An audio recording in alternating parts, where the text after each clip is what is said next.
Kelompok militan baru di Suriah mengaku bertanggung jawab atas serangan yang menyasar wilayah dataran tinggi Golan. Mereka pun bersumpah akan terus melakukan serangan terhadap Zionis.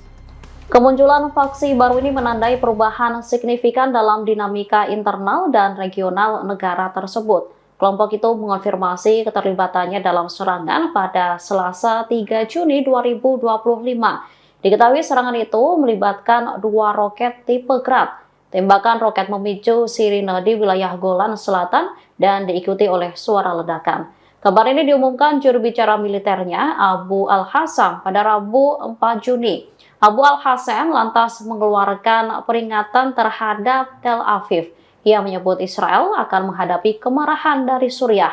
Sementara Mahmud Muwaldi, Kepala Biro Politik Front Perlawanan Islam, turut memberikan klarifikasi. Menurutnya, serangan itu merupakan sebuah pesan kepada Israel. Mereka berjanji akan melakukan perlawanan jika musuh berani memasuki wilayah Suriah.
Download Tribun X sekarang, menghadirkan lokal menjadi Indonesia.